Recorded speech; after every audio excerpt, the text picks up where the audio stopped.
आकांक्षाओं का बजट है। ये हर भारतीय के सपनों को पूरा करने वाला बजट है।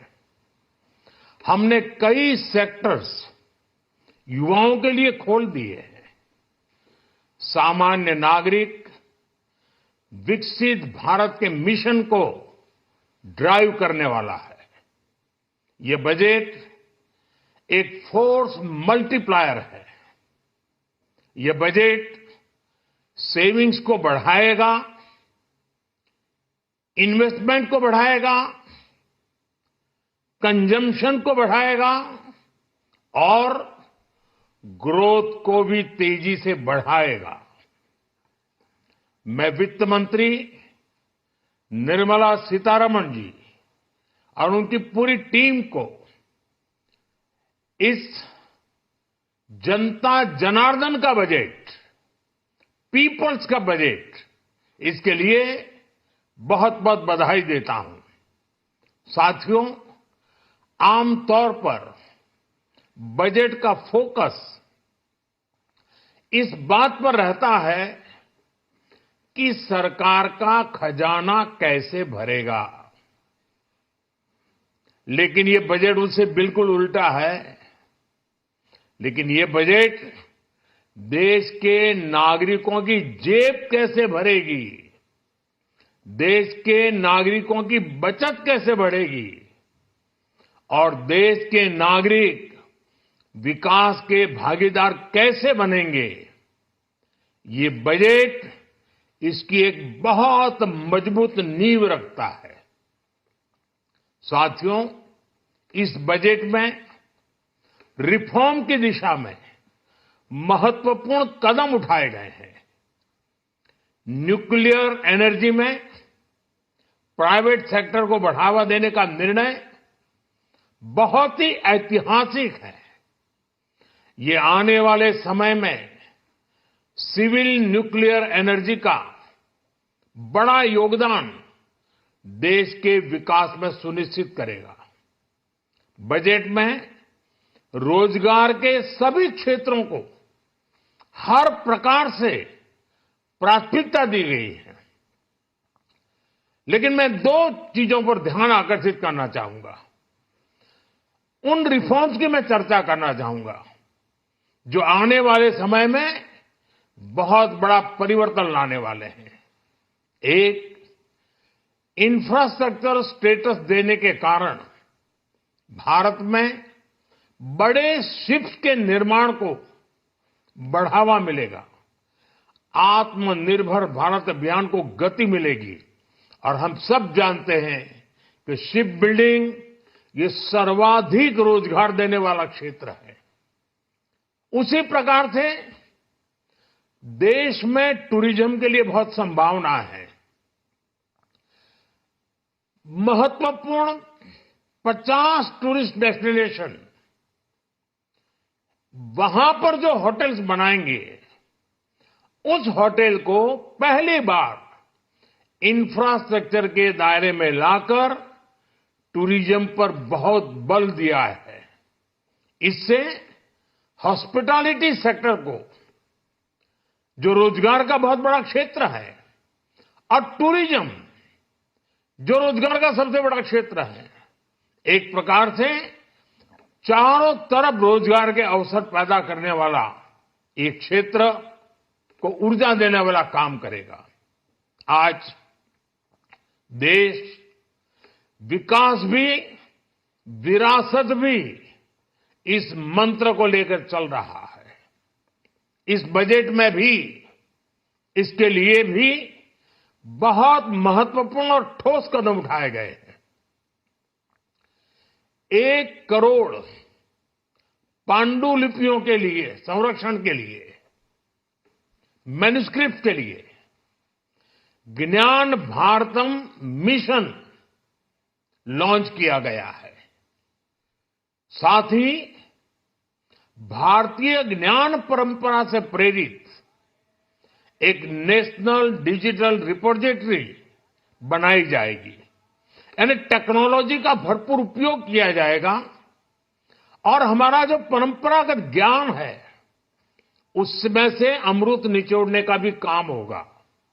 साथियों, बजट में किसानों के लिए जो घोषणा हुई है वो कृषि क्षेत्र और समूची ग्रामीण अर्थव्यवस्था में नई क्रांति का आधार बनेगी।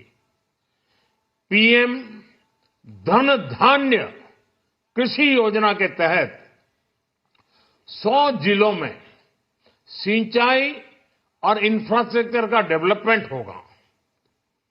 किसान क्रेडिट कार्ड की लिमिट 5 लाख तक होने से उन्हें ज्यादा मदद मिलेगी।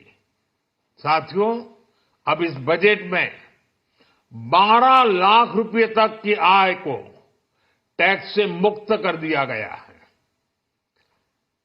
सभी आय वर्ग के लोगों के लिए टैक्स में भी कमी की गई है।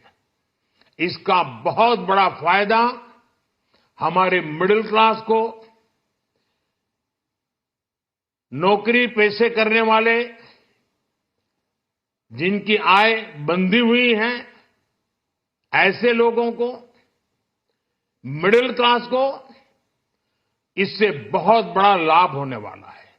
उसी प्रकार से जो नए नए प्रोफेशन में आए हैं, जिनको नए नए जॉब मिले हैं, इनकम टैक्स की ये मुक्ति उनके लिए एक बहुत बड़ा अवसर बन जाएगी। साथियों, इस बजट में मैन्युफैक्चरिंग पर 360 डिग्री फोकस है ताकि एंटरप्रेन्योर्स को, एमएसएमईज को, छोटे उद्यमियों को मजबूती मिले और नई जॉब पैदा हो। नेशनल मैन्युफैक्चरिंग मिशन से लेकर clean tech, leather, footwear, toy industry जैसे अनेक सेक्टर्स को विशेष समर्थन दिया गया है।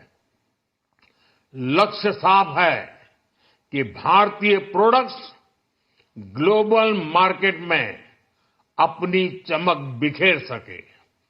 साथियों, राज्यों में इन्वेस्टमेंट का एक वाइब्रेंट कॉम्पिटिटिव माहौल बने, इस पर बजट में विशेष जोर दिया गया है।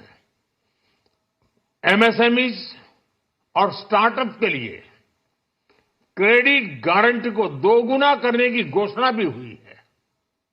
देश के एससी, एसटी और महिला जो नए उद्यमी बनना चाहते हैं, उनको 2 करोड़ रुपए तक के लोन की योजना भी लाई गई है, और वो भी बिना गारंटी।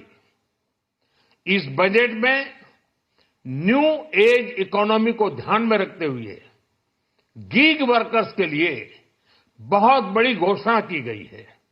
पहली बार गीग वर्कर्स का ई श्रम पोर्टल पर रजिस्ट्रेशन किया जाएगा। इसके बाद इन साथियों को स्वास्थ्य सेवा और दूसरी सोशल सिक्योरिटी स्कीम्स का लाभ मिलेगा। ये डिग्निटी ऑफ लेबर, इसके प्रति, श्रम एव जयते के प्रति सरकार के कमिटमेंट को दर्शाता है। रेगुलेटरी रिफॉर्म से लेकर फाइनेंशियल रिफॉर्म्स, जन विश्वास 2.0 जैसे कदमों से मिनिमम गवर्नमेंट और ट्रस्ट बेस्ड गवर्नेंस के हमारे कमिटमेंट को और बल मिलेगा। साथियों, ये बजट न केवल देश की वर्तमान आवश्यकताओं को ध्यान में रखता है, बल्कि हमें भविष्य की तैयारी करने में भी मदद करता है। स्टार्टअप के लिए deep tech fund, geospatial mission और न्यूक्लियर एनर्जी मिशन ऐसे ही महत्वपूर्ण कदम है। मैं सभी देशवासियों को एक बार फिर इस ऐतिहासिक पीपल्स बजट की बधाई देता हूं, और फिर एक बार वित्त मंत्री जी को भी बहुत बहुत बधाई देता हूं। बहुत बहुत धन्यवाद। तो प्रधानमंत्री नरेंद्र मोदी जो बजट निर्मला सीतारमण ने पेश किया है, उसको लेकर के अभी बात रख रहे थे और उन्होंने कहा कि ये बजट गरीब वर्ग से लेकर के अमीर वर्ग या फिर देश के उत्थान की बात करें, ग्रोथ की बात करें, उन सभी के लिए समावेशी एक बजट साबित होगा और उसकी लगातार सरकार प्रयास